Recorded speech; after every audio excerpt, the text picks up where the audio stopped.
So we're continuing our theme this month, which is all the colors of love.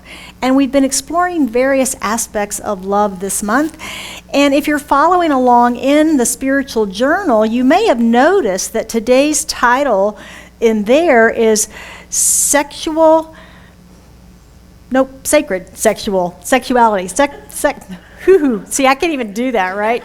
Sacred sexuality.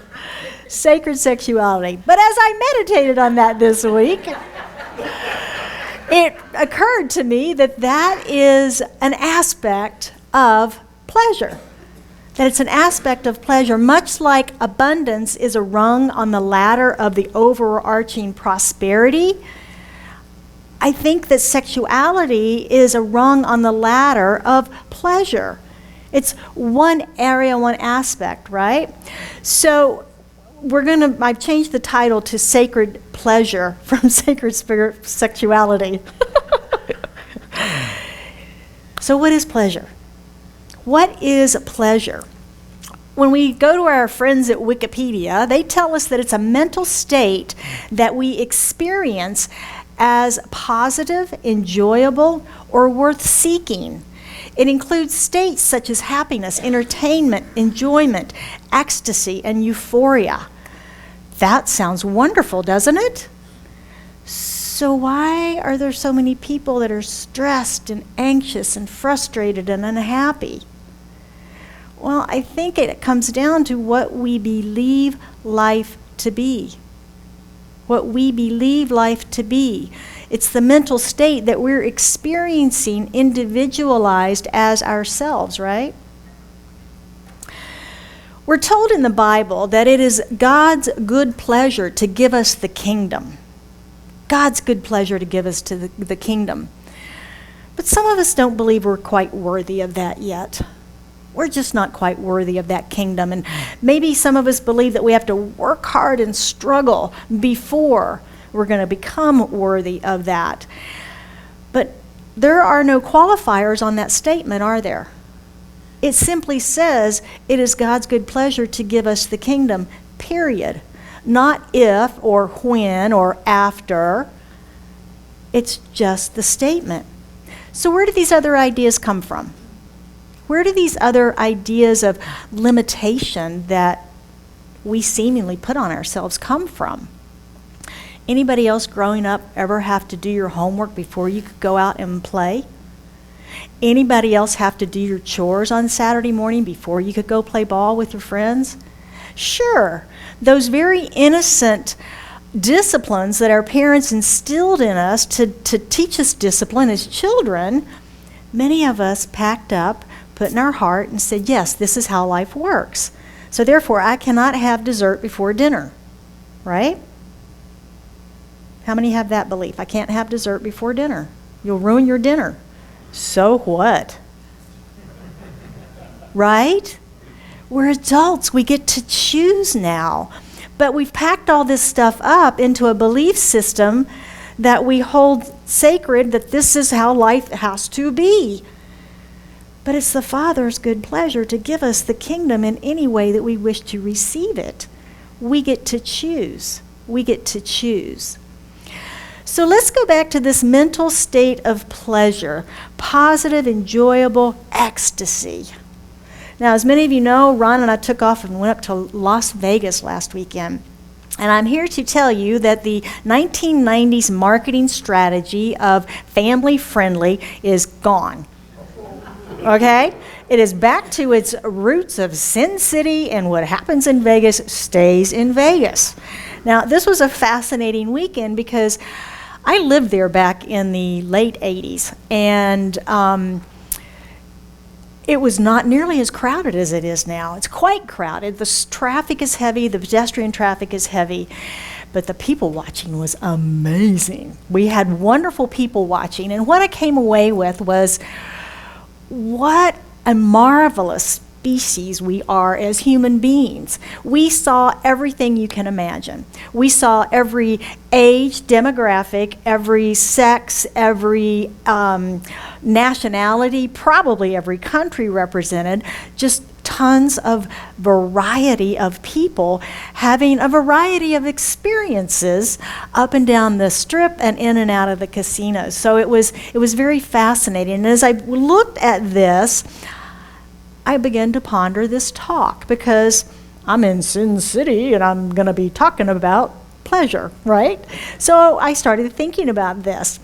And I started thinking about the idea of sin and desire and debauchery and libido and happiness and entertainment and enjoyment and ecstasy and all of those things, and the science of mind. Why wouldn't I, right? It's what I think about is science of mind. And my perspective of all of this and all of these people and things. Ernest Holmes is the founder of the Centers for Spiritual Living and also the author of The Science of Mind. And he says the original meaning of sin was to miss the mark. It's actually an archery term of missing the target with your arrow.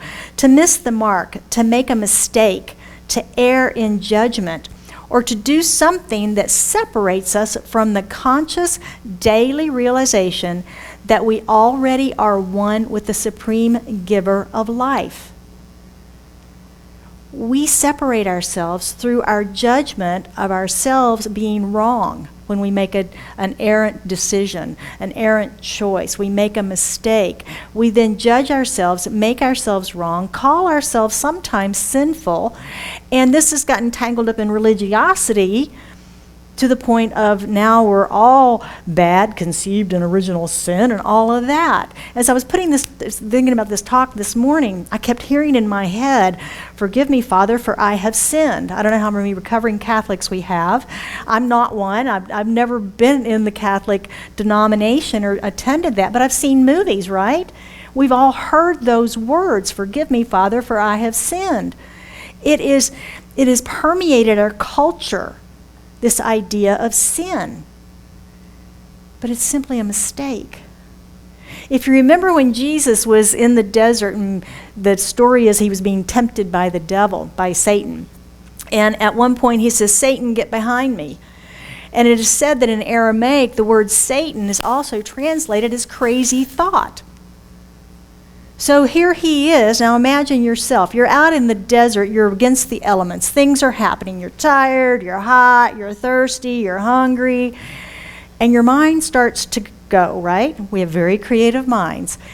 Well, I got some power. I got some control in the universe. I can just start demanding that things go my way. And he starts having these crazy thoughts. And so he says, "Satan, get behind me. Crazy thought, get behind me. I'm not here to live life in that way. I'm not here to live life in that way." But we've mixed this up in this misinterpretation of the biblical stories, taking them at such literal 20th century interpretation, that we have this belief now in good and evil, and God and the devil, heaven and hell. Does it serve us? Does it empower us? Does it make us happier and healthier to have those beliefs? Again, I think this idea and this behavioral concept of sin has permeated the mind of society. Not only do we judge ourselves, but we judge other people, don't we? We judge other people. And we may not hold this in the conscious awareness, but it's permeated us. It's deep in society. It's deep. We see it in movies, right? We see it everywhere around us. And so when we judge others for their mistakes, we judge ourselves for our mistakes, there becomes this whole idea of unforgiveness that we're energetically holding that discord in our lives. We're holding that discord in our lives.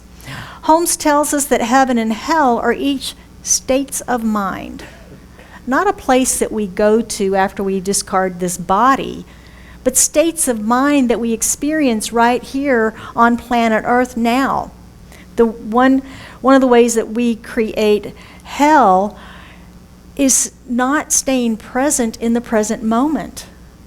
By wandering off in the past and spending time there ruminating over previous conversations or reliving scenes of our life or worrying or mourning, We also can worry about the future and stay over there for a while and strategize about life and planning and all those things. So we're out here on the edges and we're not present in the present moment of our lives. A way of creating heaven on earth for ourselves is to stay present in this moment. Our Book of the Month author this month is Louise Hay, and she suggests to us that the point of power is in the present moment. And I believe that. I believe that because if you think about spending time over here, anybody ever had their mind wander and you go, whoops, what did I miss? What'd you say? I'm sorry. Sure we have. We're missing life, aren't we? We're missing life. If we're worried about something and fretting about something, we're missing life that's happening right now. And the point of power, if I make a decision right now, my point of power is that decision. And I make it right now, and I make it right now, and I make it right now, and I make it right now, and I stay with it. It's like our resolutions that we set, our intentions for 2020 in January. Have you forgotten them? You're working with them every day? You remember what they were? Staying present to them? See, we forget. And it hasn't even been 60 days yet. And we forget. So it's imperative that we stay in the present moment. We continue to focus. That's where our power really is staying in the present moment, staying mindful. So I believe that pleasure is a God quality. We talk about God qualities of love and peace and joy and harmony and order. I think pleasure is a God quality. And I think that because it is the Father's good pleasure to give us the kingdom. And look at what's been created. Consider your own body. I know Lori did her talk about body last week, but I want to talk about the senses. We've got 5 senses: our sight, our smell, our taste, our touch, and our hearing, right? Those are our receivers of life, aren't they? That's how we experience life. Whatever it is that's coming at us, we're seeing it and interpreting it. We're hearing it and interpreting it. We're feeling it and we're interpreting it. We're tasting it. I like this, I don't like that. That's how we experience life, is through those senses. Why would Spirit have created human beings with all of these wonderful senses and not expected us to receive life through those senses? Pleasure is a God quality. Everything about our bodies is a receiving center for pleasure. The touch of skin. Think about touching a baby's skin. Think about the touch of a loved one or a masseuse. Think about seeing. We've got beautiful things to see in our state. The Grand Canyon, the magnificence of that, a sunset, the stars, Sedona, the things that we see and absorb and interpret as beauty, and the things that we hear, music, beautiful music. I love to listen to beautiful music. I don't do it nearly enough, but it just feeds my soul. What is it about that resonant of the notes? Our taste, a warm cup of coffee in the morning, a cup of tea, a beautiful dinner, the taste of something sweet. Our taste buds are so varied in our mouths of where they taste the different things, and it's amazing. I mean, it's just your tongue, right? But it's got all this stuff going on. We are amazing beings, and we receive life through all of these senses. So how do we stop depriving ourselves of that? How do we stop depriving ourselves of that beautiful experience? Well, I think we can start with clearing some of the old stories that we have about pleasure. Clearing some of the old stories. What ideas were you taught as a wee one about pleasure? Got to work first. Work before play. You have to eat your spinach before you can have your dessert. Right? What were you taught about pleasure? What were you taught about sin and sex and your body and having fun, about hard work, about your own value? And then to question, are these things still serving us today the way they did then? We've all grown. We've all grown. If you look at a picture of yourself when you were a child and you look at a picture of yourself now, different, isn't it? You've grown. Your consciousness has expanded. That's what we do every week. We try and expand our consciousness a little more and more. And so we have new ideas. We have new thoughts. Do these old stories still serve you? And another is to recognize the inherent creativity in pleasure. The inherent creativity in pleasure. Ernest Holmes defines libido in The Science of Mind. Did you know that? He defines libido as the emotional urge within life which causes all expression. And I love that if you think about it. We've talked about the zone of creativity being a mindful state for us. What if we were mindful and it created a creative state for us? What if being mindful, starting a mindfulness practice, allowed us to then become more creative in the world? In our business, in our families, in our writing, in our music, in our art, wherever we're putting our creative talents. It was funny this morning, again, as I was working on this, when I was reading this piece of it, I thought of the movie Bull Durham. Remember that movie, Bull Durham? Love that show. And in it, there was a young pitcher named Ebby Calvin LaLouche, or they called him the Nuke, right? And he had a great arm, but it was a wild arm. He couldn't control it. And he was on the road, and he got a hot streak going. And he had been messing around with Annie, who was Susan Sarandon. And when he got back, the guys were in the bus were telling him, you don't mess with a streak. You don't change anything, right? So he told Annie there's no more messing around. But what he was doing was channeling his creative energy into his pitching, his sexual energy into his pitching, instead of into other activities. Now, I am not suggesting by any stretch of the imagination that we cut out messing around in favor of creativity. I am suggesting a mindfulness practice where we are aware of where we're channeling our energy, where we're directing it, okay? So again, Louise tells us that the point of power is in the now, is in the present moment. And it's important to be mindful, be present, be aware. Where am I? Where are my thoughts? What am I focusing on? Where am I channeling my energy? Ernest tells us that, as Lori read in the reading this morning, all creation is a manifestation of the delight of God. All creation is a manifestation of the delight of God. God seeing itself in form, expressing itself in its own actions, and knowing itself in us as us. And mindfulness is a way to achieve that. Mindfulness means that we are fully inhabiting this moment without trying to change it, change the experience, change anything about it. Also, we're accepting ourselves and the experience without judgment. Easy peasy, right? Yeah. Being fully engaged in the moment. Are you present right now in this moment? What are you thinking about? Where's your mind? Do you hear the air conditioning? You hear the person next to you? What did I just say? Are you present to yourself in this moment? What's happening in your body? What are you feeling? What are the sensations? Are you present?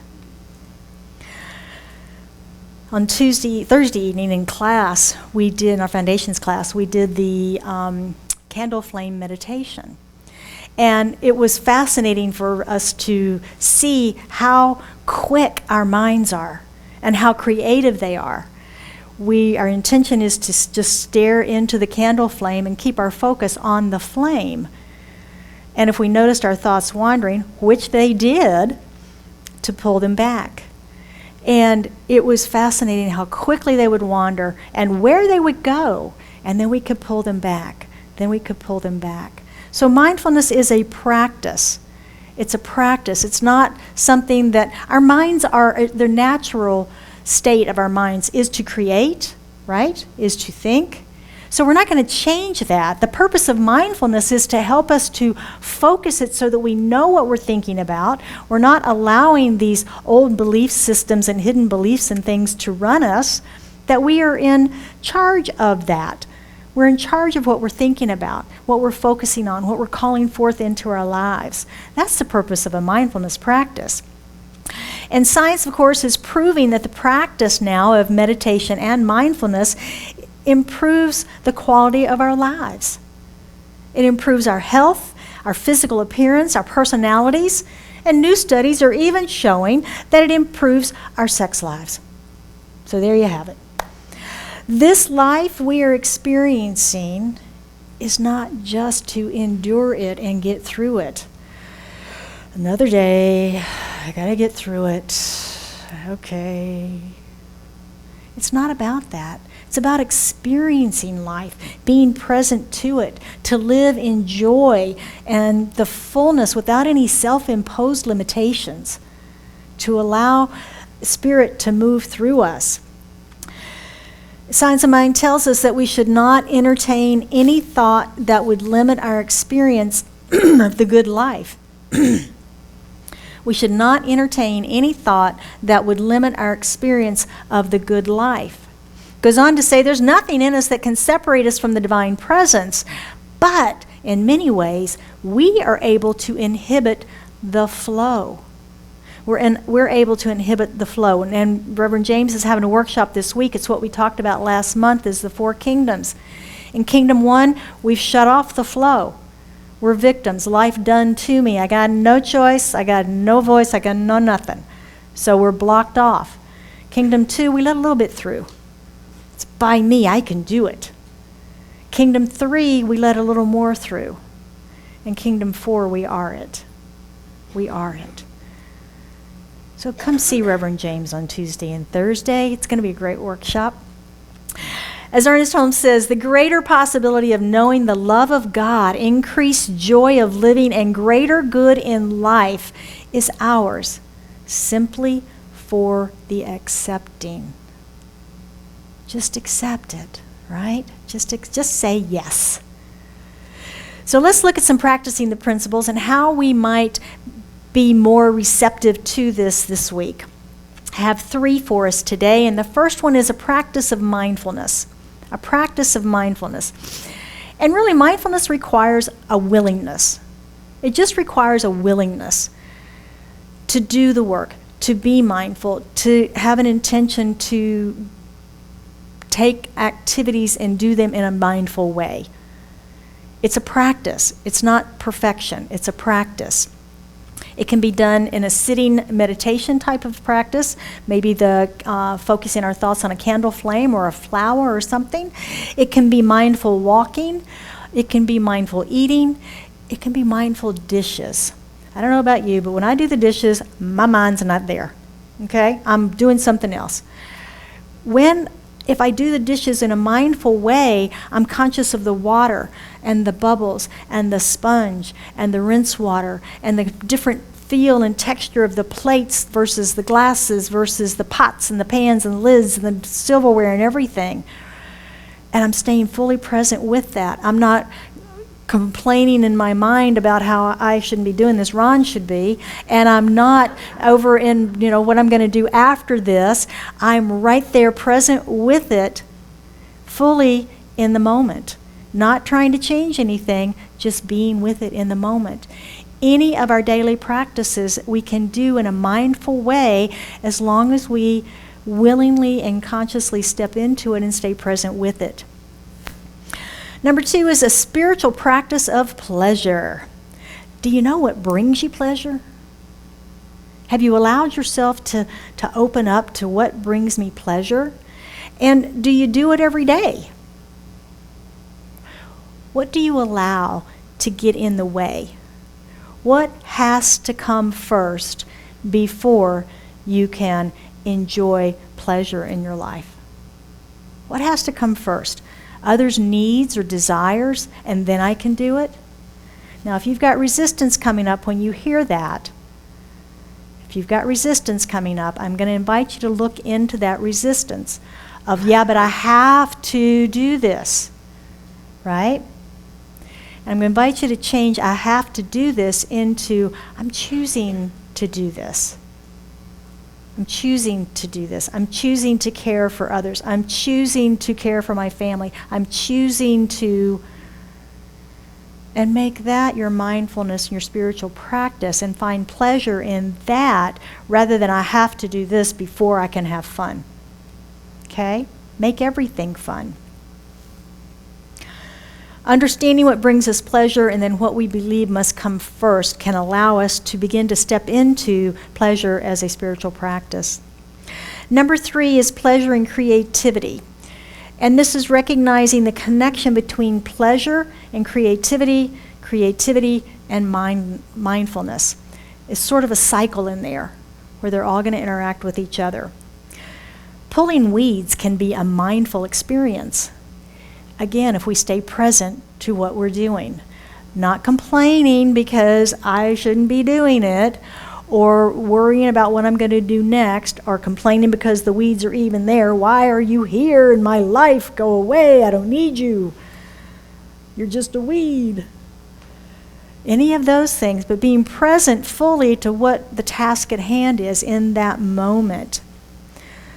Pleasure produces creation, and all creation is a manifestation of the delight of God in form. All creation. So I invite you this week to embrace pleasure in your life. Look for opportunities. Know what it is for you. Is it reading or listening to music or doing some other activity that brings you such great joy and pleasure, that mental state of enjoyment and anticipation and looking forward to being in that state? What is it for you? The practice of mindfulness can make everyday activities pleasurable and pleasurable activities. So if it is God's good pleasure to give us the kingdom, shall we not be gracious enough to accept it? Yeah. So thank you for being with us today and being part of this community. I am delighted, that's our word of the day, I think, is delighted that you are all here with us and have come together in community. And I'm going to invite you to join me in a prayer this morning, an affirmative prayer.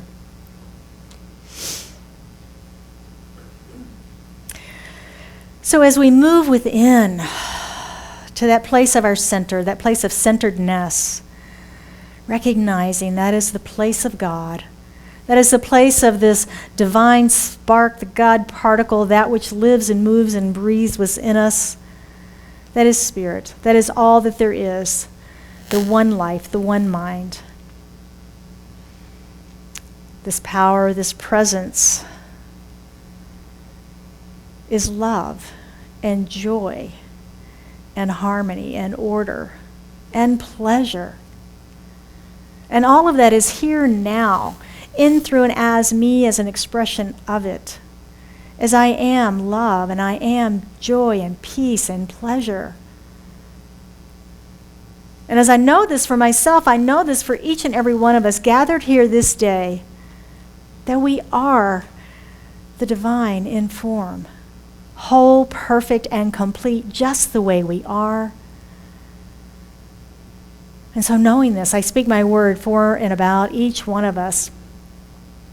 Knowing, claiming, and accepting that as we are these receivers through these beautiful senses that we have, these receivers of life, of the experiences around us, that we open to more of life unfolding through us, as us.